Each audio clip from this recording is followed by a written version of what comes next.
वाह, अक्षय कुमार स्टाइल में मैं कुकिंग कर रही हूँ। देखा क्या मस्त ज़िंदगी है। Hello friends, good evening, welcome to my YouTube channel daily blogs. तो फ्रेंड्स, आज मैं बना रही थी बहुत ही यमी सी डिश। तो जब इतनी यमी डिश बना रही हूँ तो रेसिपी शेयर करना तो आप लोग के साथ बनता ही है। तो मेरी डिश का नाम है भंडारे वाले आलू की सब्ज़ी और पूड़ी। तो सबसे पहले मैंने यहाँ पे आलू बॉईल होने के लिए कुकर में रख दिए थे। जब तक आलू बॉईल होते हैं तब तक मैं पूड़ी बनाने के लिए आटा गूंद के रख देती हूँ। तो आटा मैं आधे घंटे के लिए रखूँगी, फिर उसके बाद इससे पूड़ियाँ बहुत अच्छी बनती हैं। तो उधर मेरे आलू बॉईल हो रहे हैं, आटा भी रेडी हो गया। अब मैं ग्रेवी की तरफ जाऊँगी। तो फिर अब मैं ग्रेवी की तैयारी करने के लिए मुझे जाना पड़ेगा लहसुन, प्याज और टमाटर के पास। तो यहाँ मेरी कुकर में सीटी आ गई है, आलू बॉईल हो चुके हैं। तो जल्दी जल्दी से ग्रेवी बनाते हैं। तो ग्रेवी बनाने के लिए मैंने यहाँ 12 से 13 लहसुन की कलियाँ ली है और उनको अच्छे से कूट लिया है।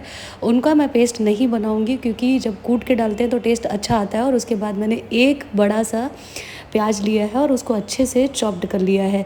लेकिन टमाटर का मैं यहाँ पे बहुत अच्छे से पेस्ट बनाऊँगी मिक्सी जार में डाल करके, क्योंकि जो मेन ग्रेवी बनता है वो टमाटर के पेस्ट से ही बनता है।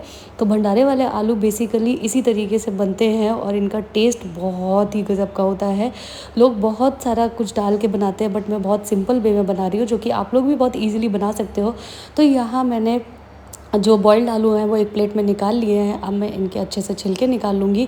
तो ये जो आलू हैं वो हमें बहुत ज़्यादा ओवर कुक्ड नहीं करने होते हैं। बस मैंने कुकर में 2 सीटियाँ लगाई थी और मेरे आलू बॉईल होकर के रेडी हो गए थे। इसके बाद मैं इनको अच्छे से फोड़ लूँगी और इनको बहुत ज़्यादा बारीक इनका पेस्ट नहीं बनाना है, शैलो ही रखने हैं, क्योंकि तभी सब्ज़ी बहुत टेस्टी बनेगी। और इसके बाद अब मैं सब्जी को बनाने की रेसिपी स्टार्ट करती हूँ। तो यहाँ मैंने ली है एक कढ़ाई और इसको मैं हीटर पर रख दूँगी। वैसे मैंने हीटर पर कुकिंग करना जल्दी ही स्टार्ट किया है। और मैं ये जो सब्ज़ी है वो सरसों के ऑयल में बनाऊँगी, क्योंकि सरसों का तेल मेरे घर से ही आता है, प्योर वाला। उसी में मैं सब्जियाँ बनाती हूँ। और यहाँ पे देखिए इतने अच्छे अच्छे से मसाले मैंने रखे हैं सारे इकट्ठे करके। जैसे मैं बहुत बड़ी कुक हूँ, लेकिन मैं खाना बनाती हूँ, बहुत अच्छे से बनाती हूँ। तो अभी मैंने तेल डाला था, वो मेरा गर्म हो चुका है। अब मैं इसमें डालूँगी सबसे पहले साबुत धनिया और उसके बाद मैंने डाला सौंफ। सौंफ का बहुत अच्छा टेस्ट आता है भंडारे वाले आलू में। उसके बाद मैंने जीरा डाला, तेज़पात के 2 पत्ते डाले और उसके बाद मैंने डाली खड़ी लौंग। इन सभी मसालों से ना जो टेस्ट आता है निखर के, वो एकदम लाजवाब होता है। उसके बाद जो मैंने लहसुन रखा था कूट के उसको डाला और उसके बाद मैंने चॉप्ड प्याज डाला। अब मैं इनको थोड़ी देर के लिए फ्राई ऐसे ही होने दूंगी। और तब तक जो टमाटर का पेस्ट मैंने बनाया उसमें मैं सारे मसाले डाल दूंगी, हल्दी, धनिया, गरम मसाला, सब्जी मसाला और मिर्च एंड नमक। और इसके बाद एक और इंग्रेडिएंट है जो कि हींग, इससे बहुत अच्छा टेस्ट आता है। तो हींग को भी मैंने डाल दिया है ऑयल में और हींग अच्छे से पक चुकी है। और इसके बाद अब मैं डालूँगी इसमें मसाले। और ये है मेरी भंडारे वाले आलू की ग्रेवी। एक नहीं, 2 चीज़ और इसमें जाएंगी जो कि इसके टेस्ट को और ज़्यादा इन्हेंस करती हैं, वो आगे जा कर के पता चलेगा। तो अभी मैं यहाँ पे ग्रेवी को अच्छे से पकने दूँगी। इसका ढक्कन मैं कवर कर दूँगी थोड़ी देर के लिए। मैंने अचानक से अपना फ्रिज खोला और उसमें मुझे दिख गई मटर। तो यार, भंडारे वाले आलू में मटर तो डलता ही है।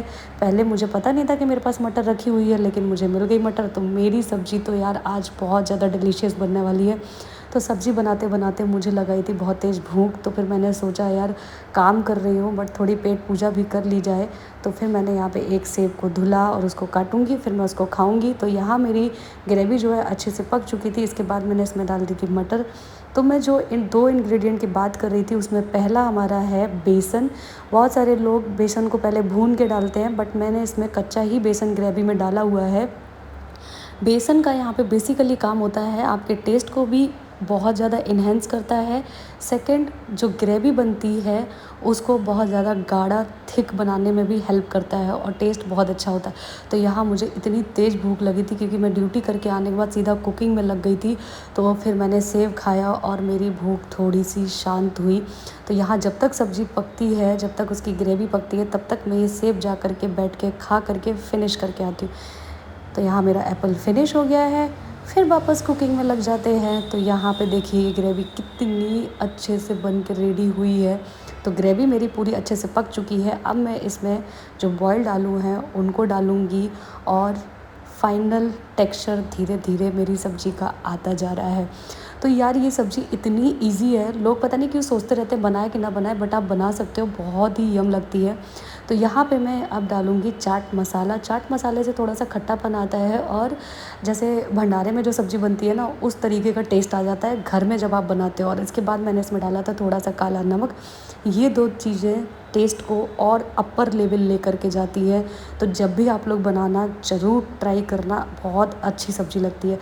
तो सब्ज़ी जब भंडारे में बनती है ना, लोग दही नहीं डालते हैं, बट मैंने सोचा कि आज मैं कुछ अलग बनाती हूँ, तो मेरे पास बहुत सारा दही रखा हुआ था और दही को देख कर के मुझे लगा कि या तो सब्ज़ी अच्छी बनेगी या सब्ज़ी फूक जाएगी, दोनों में से एक ही चीज़ होगी। तो मैंने यहाँ पे 2 चम्मच भर के दही लिया और उसको अच्छे से फेंट लिया और फिर मैं उसको सब्ज़ी में डालूँगी खौलती हुई में, फिर मैं उसको पकाऊँगी।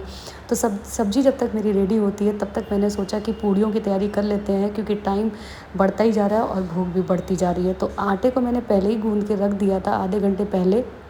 तो अब मैं जा रही हूँ पूड़ियाँ बनाने और सब्ज़ी देखो कितने अच्छे से खौल रही है ना। टेस्ट बहुत अच्छा था सच में यार। वीडियो तो बाद में एडिटिंग कर रही हूँ। तो यहाँ मैं बनाने लगी हूँ अपनी पूड़ियाँ। तो पूड़ियाँ सब मैंने सोचा बना के रख लेती हूँ और उसके बाद अच्छे से सेकेंगे। तो ये देखिए मेरी गोल गोल पूड़ियाँ छोटी छोटी सी रेडी है। पूड़ियाँ बनाने मैंने मेरी मम्मी से सीखा था। मेरी मम्मी बहुत अच्छी पूड़ियाँ बनाती हैं, जिसमें हम लोग कोई भी ऑयल वगैरह नहीं डालते हैं और ऐसे ही अच्छे से बन जाती हैं। तो यहाँ 2 कढ़ाइयाँ मिल कर के ना टकरार में आ रही थी, लड़ाइयाँ हो रही थी। फिर मैंने इनका एंगल सेट किया और देखिए इस मोमेंट पे जब सब्ज़ी मेरी ऑलमोस्ट रेडी होने वाली है, खौल रही है, तब मैंने इसमें दही डाला है। क्योंकि अगर आप शुरुआत में ही दही डाल दोगे ना, तो आपकी जो ग्रेवी होगी वो एकदम फटी फटी सी बनेगी। तो यहाँ मैंने लास्ट मोमेंट पे डाला है, क्योंकि सब्ज़ी मेरी ऑलमोस्ट रेडी होने वाली है, तो ग्रेवी आपकी फटेगी नहीं, टेस्ट बहुत अच्छा आएगा। तो जब भी आप दही डालो इसी तरीके से डालना। तो अब देखिए यहाँ मेरा ऑयल गर्म हो गया पूड़ियों वाला और देखिए मैंने पहली पूड़ी डाली और कितनी फूली फूली सी निकली। पूड़ियाँ जब भी मैं बनाती हूँ ना, मेरे हस्बैंड को इतनी ज़्यादा पूड़ियों की खुशबू लगती है ना कि वो अपनी डाइट भूल करके 5-6 पूड़ियाँ तो ऐसे ही खा जाते हैं। तो ये देखिए इतनी सुंदर सुंदर मैंने पूड़ियाँ बनाई यार, गजब। कभी कभी मुझे मेरे ऊपर खुद प्राउड होता है, जॉब करने के बावजूद भी मैं इतना अच्छा खाना बना लेती हूँ। और ये देखिए कितनी अच्छी सी पूड़ियाँ रेडी है और कलर भी देखो बहुत अच्छी है, जलाई नहीं है। तो सब्ज़ी भी यहाँ मेरी रेडी हो गई है। तो इसकी इतनी थिकनेस पे मैं हीटर बंद कर दूँगी और सब्ज़ी को उतार के रख दूँगी ठंडी होने के लिए हीटर से। तो यहाँ मेरी सब्ज़ी भी पूरी रेडी हो गई है। अब मैं लगाऊंगी मेरे और मेरे हस्बैंड के लिए अलग अलग 2 थालियाँ। तो थाली में है पूड़ी और पूड़ी के बाद उसमें मैंने 1 कटोरी दही रखा है, क्योंकि दही हम दोनों ही डेली खाते हैं, हेल्थ के लिए बहुत अच्छा होता है। और देखिए सब्ज़ी की थिकनेस कितनी गजब की आ गई ना ठंडी थोड़ी होने के बाद।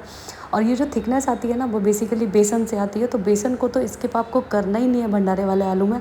और जब तक मेरी सब्ज़ी ठंडी होती तब तक मैंने चावल भी यहाँ थोड़े से बना के रेडी कर लिए थे, क्योंकि इस सब्ज़ी के साथ चावल और अच्छे लगते हैं। तो ये देखिए मेरी तो थाली पूरी रेडी है और वो भी बहुत अच्छे टेस्ट के साथ में। तो ये देखिए एक डिसेंट थाली और ये एक हमारी वाली थाली, क्योंकि सब्ज़ी कटोरी में खाते बनता नहीं है, तो फिर हमने थाली में फैला के खाया। वीडियो कैसा लगा ज़रूर बताना, चैनल को सब्सक्राइब ज़रूर करना। यार बहुत मेहनत के साथ वीडियोस बनाती हूँ, बहुत सारा टाइम निकाल निकाल के। प्लीज़ मेरे चैनल को सपोर्ट ज़रूर करना और डिश बताना कैसी है।